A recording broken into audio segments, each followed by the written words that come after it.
Hello, everyone. Uh, Warm welcome to this session of Understanding RCs and CR. Maybe a few techniques that we are going to understand here, how to apply these techniques.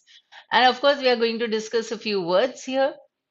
Those words which appear in the newspaper editorials, articles, you will find them again somewhere, maybe in a span of 10 to 15 days, 20 days.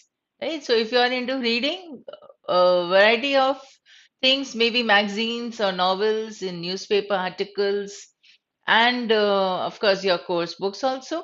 So you'll find them somewhere or the other. So let's focus on a few words and let's focus on extracting the central idea, the main idea of the author, what he has conveyed through this article session, right?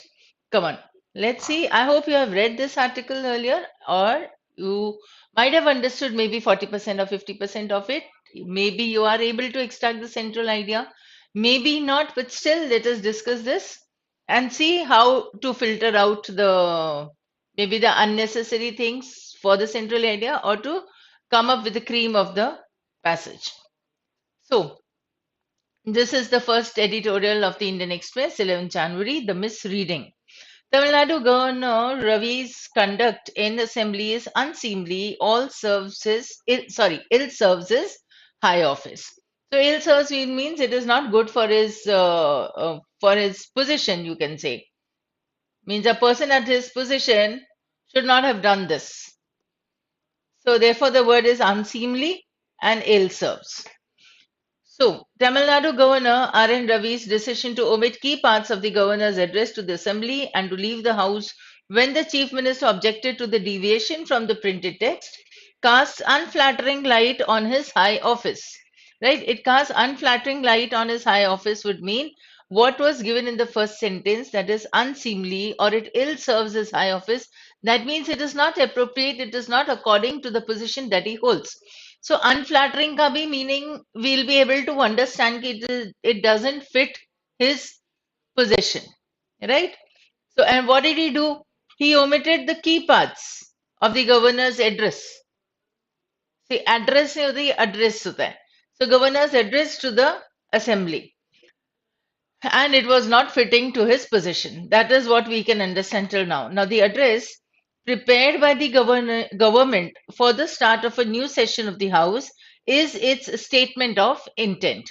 So, who prepared his address? The government. Now, convention deems that the governor read it out in full. Convention deems, convention का मतलब होता है कि ordinarily क्या होता है that the government writes the article, writes the speech, and then gives it to the governor that he is to read it out in the assembly. Fine. He should read it out. Why? Because that is the statement of intent. Now, if the governor skips a few parts which were important according to the government, तो government तो गुस्सा करेगी ना कि जो उसे बोला गया था कहने के लिए वो तो उसने कहा नहीं, उसे स्किप कर दिया. ठीक है. So what is the code is that the governor read it out in full. So whatever is written. Now Governor Ravi chose to skip the portions that referred to Tamil leaders, including Periyar Ramaswamy, former Chief Ministers K. Kamaraj of the Congress and C. N. Annadurai and N. Karunanidhi of the DMK, besides the B.R. Ambedkar. He also left out mentions of the Dravidian model of governance and the state government's commitment to maintain communal harmony. तो ये important चीजें थी जो कि government ने कहा था कि इसे पढ़ लेना, पूरा ये स्टेटमेंट ऑफ इंटेंट है. और गवर्नर ने इन बातों को स्किप किया. He did not read this. So none of these names or references can be described as controversial, unconstitutional or patently false. तो जो है वो है. So all this was true. There was nothing to have a controversy on. Right? So why did he not read? This is unclear why Governor Ravi found them objectionable. उसे क्या problem हो गई जो उसने इन लोगों को मेंशन नहीं किया, या he did not mention that the people or the government is committed to maintain communal harmony in the state. So why did he not mention? Why did he skip? all this is still unclear. समझ नहीं आया लोगों को कि आखिर governor ने इन बातों को skip क्यों किया, उसने mention क्यों नहीं किया. So we have the first point in the paragraph 1, the governor skipped a few portions of the speech.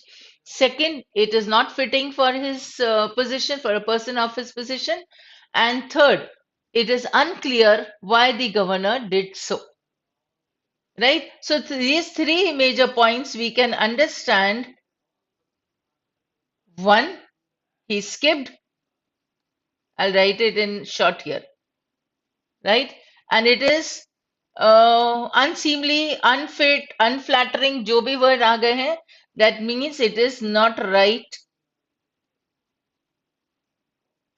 for a person of his caliber or at his position. And third, it is unclear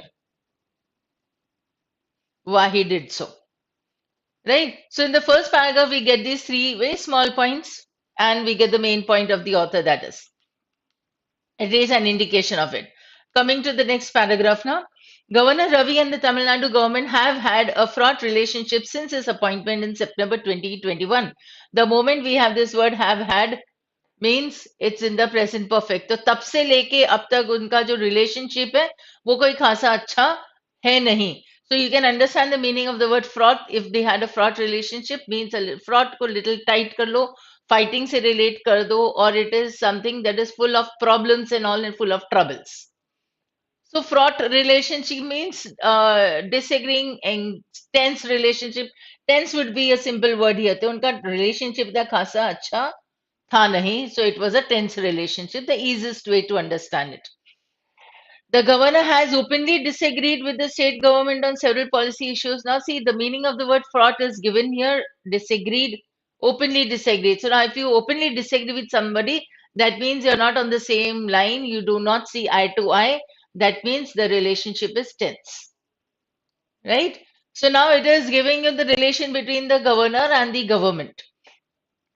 So he refused to endorse the government's opposition to NEET and has been sitting on more than a dozen bills passed by the assembly, inviting allegations by the ruling DMK and its allies, Congress and Communist parties of acting at the behest of the center.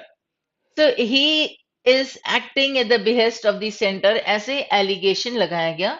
ये जो paragraph है, ये है example है, or maybe they are trying to understand of why the governor did so, because they are not on the same lines. इसे हम unequal की sign लगा देते हैं. Now, his remark at a function in Raj Bhavan earlier this week that Tamizagam is a more appropriate name for the state than Tamil Nadu was criticized by the DMK, which accused him of interfering in the state politics. The implication of Ravi's suggestion was unsubtle, that the name Tamil Nadu has a ring of separateness and this was bound to attract controversy given the political history of DMK. Right. So now when he mentioned, when he came up with this statement that this name Tamizagam will be more appropriate than Tamil Nadu.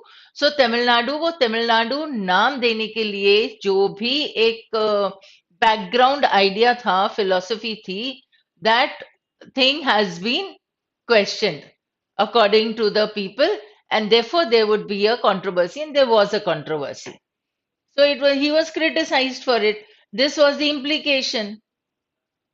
ठीक है कि उसने बस एक ये comment किया और देखो उस पर कंट्रोवर्सी हो गई कि मतलब why he can't understand or why is he questioning this.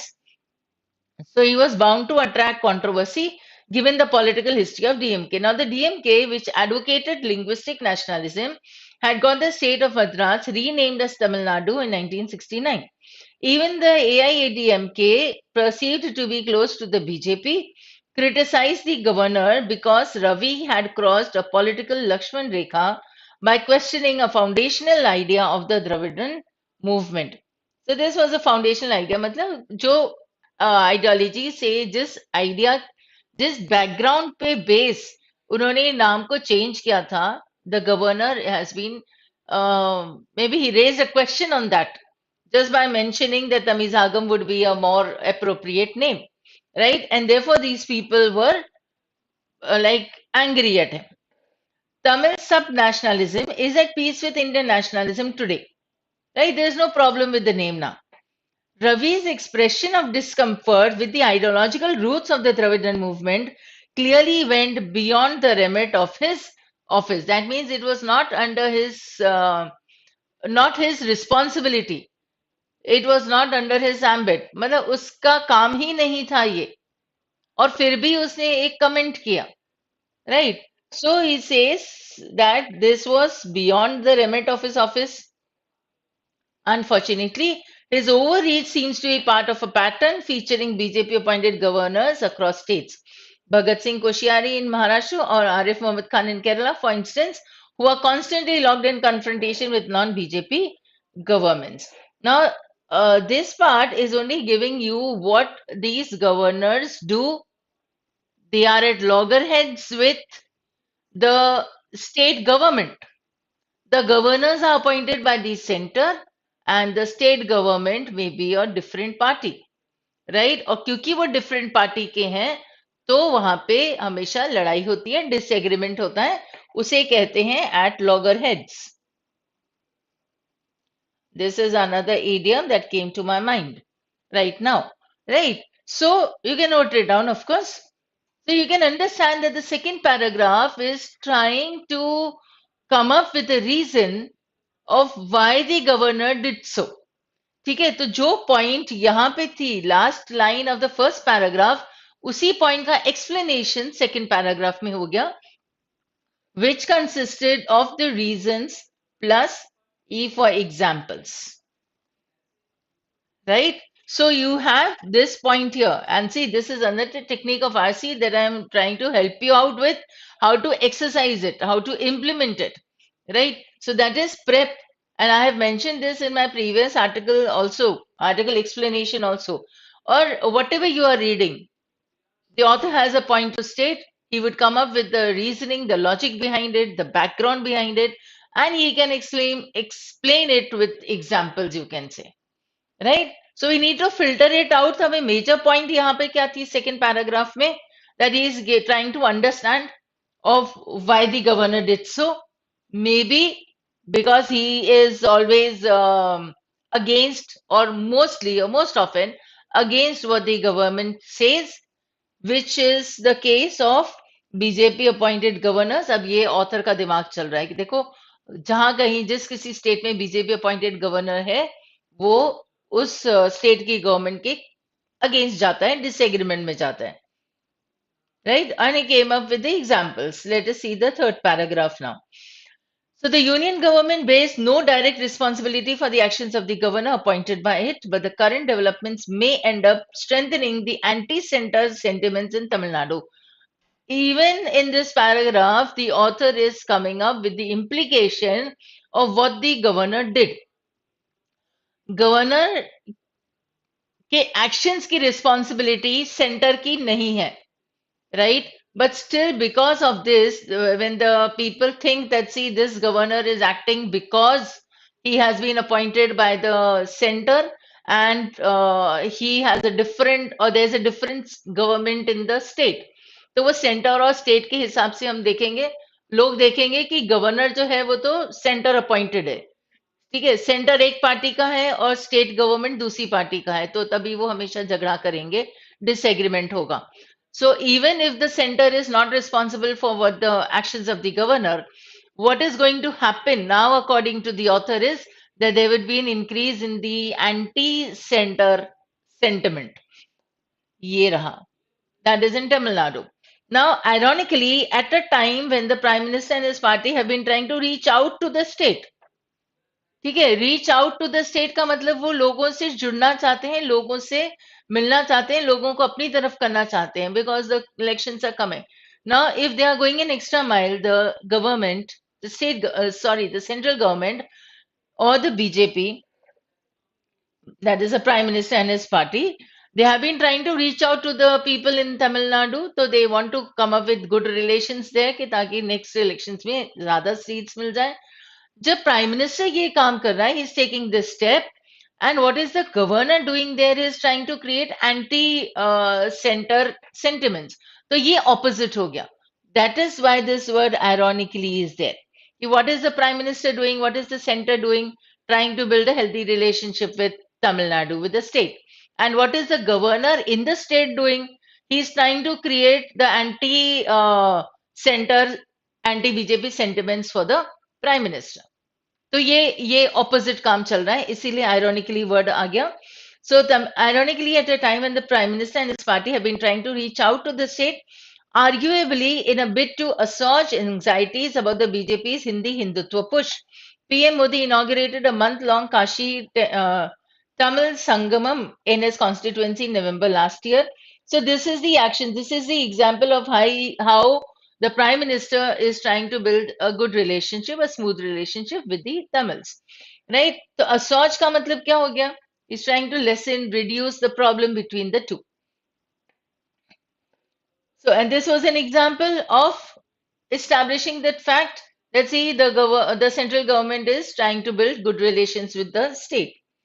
Now, the program involved people-to-people interactions as well as cultural initiatives, placing Tamil culture and traditions in a broader pan-Indian canvas. Pan-India, क्योंकि broader है तो pan का मतलब हो गया है all over. Ravi's conduct hurts his constitutional office. The Prime Minister patch up करना चाहता है, प्राइम मिनिस्टर अपने रिलेशंस को स्मूथ और हेल्दी बनाने चाहते हैं with Tamil. What is this governor Ravi doing? He is hurting his constitutional office. It also strikes a discordant note in the backdrop of the BJP's efforts to expand its political footprint in Tamil Nadu. So, what is the BJP doing? It's trying to come up with attempts to expand its political footprint in Tamil Nadu, and the governor is going against it. So we get the main points here. One, what did the governor do? He skipped a few portions of his address to the government. Second, it is unclear. It is not fitting to his office. Third, it is unclear. That means why the governor did so. Fourth, by doing so, it had an implication, a negative impact on the work of the prime minister. Because what is the prime minister doing? He is trying to build healthy relations with the state so that in the coming elections he would be benefiting from it. But what is the governor doing? He is trying to spoil all this. This is the irony. Understood this passage now? Little easy if you can just filter it out. No, जब मैं word filter बार बार use करती हूँ, क्यों? क्योंकि second passage में examples से examples are given or used by the author to emphasize or establish his point. The third paragraph also you can understand that he came up with that pointer, right? And then he gave example. So what was the point here? That the PM is trying to build healthy relationship with the Tamil Nadu government. With an example, what he is trying to do, what he did. Kashi temple वाला जो point था वो किया उसने, वाराणसी वाला जो था मतलब, and then the impact of that. And what is the governor doing? He is doing something that is going against all the efforts made by the prime minister. तो ऑथर की एक पॉइंट दे दिया पैराग्राफ में, एग्जेम्पलीफाई कर दिया. Second paragraph में से point को कंटिन्यू किया फर्स्ट पैराग्राफ से with examples in reasoning and all. Right? So understanding this I'm reading it aloud, so we are taking around 15 minutes or so. But when you're doing it on your own, you should be able to filter it out. So hardly it would take you 7 to 8 minutes. But initially, even if you are taking a longer time than this, it's okay because you need to build on your understanding first and then build on your speed. अगर ये दोनों चीज हो जाएंगी तो whenever you are going to do the RCs, you will be able to answer the questions well. यहाँ पर अगर CR पे question बनेगा तो it would be on the last paragraph here about the action of the Prime Minister and why it is called ironical and all, right? Why this word ironical was used is हिसाब से if you can understand the major parts, the CR, that is what was the assumption, what was the what is true or what can be inferred. So what can be inferred? If the governor had acted in a proper manner, right, it would be easy or it would become easy for the prime minister to get a good stronghold in the coming elections in the state. तो ये infer कर सकते हैं हम, ठीक है. Assumption कि अगर गवर्नर नहीं अजम्पशन बेस्ड कि what did the governor do और what did he assume, Assumption may, if there was a question, it would be on the first paragraph here, right? He skipped. The what did he assume? That mentioning all these parts would create a problem, would create a controversy or so. हो सकता है ये उसका assumption हो तभी governor ने skip किया, है ना? So अगर ये बातें समझ में आ जाएंगी तो फिर हम सीआर के क्वेश्चंस भी आसानी से कर सकेंगे. Come on, let's come to the question, words now. So these words we understood in the passage very easily, very well. Let's quickly go through it. I've given you the meanings also. So key pointers क्या होते हैं? Crucial, significant, something that is important, something that is strategic. It was given in the first line. He omitted the key parts of the governor's address.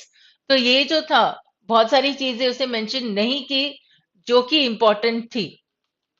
So key would mean important, significant. Unflattering. So it was unflattering. I helped you understand it in the first part only, the first three lines. So unflattering is something that is unseemly. It was used in the heading, and you can write it here also. Unseemly means it doesn't fit him. It is not proper. So it is unsavory. मतलब उसके office के लिए, उसकी position के लिए ये सही नहीं था. Deems. It was deemed that he read out the article. Sorry, he read out the complete address. है ना? Here. Convention deems that the governor read it out in full. So that means what does the convention deem? It thinks, considers, regards. ये सारे words आ जाएंगे. ठीक है, तो consider, expect, reckon, calculate और to think. तो ये माना जा रहा है कन्वेंशन के हिसाब से कि गवर्नर को ये सब कुछ पढ़ लेना चाहिए था. Now the word unclear is very simple. But now another way to improve or enrich a vocabulary would be take a simple word, come up with better words for it. That is another way to, because your objective is to increase your vocabulary. So you can do this also. I've given you a simple word unclear. उसके better words हो जाएंगे. देखो, एक unclear होता है कि जो clear दिखता नहीं है, तो वो blurred हो सकता है, hazy होता है, obscure होता है, cloudy हो सकता है, nebulous हो सकता है. I've not written all that, but still you'll get more words.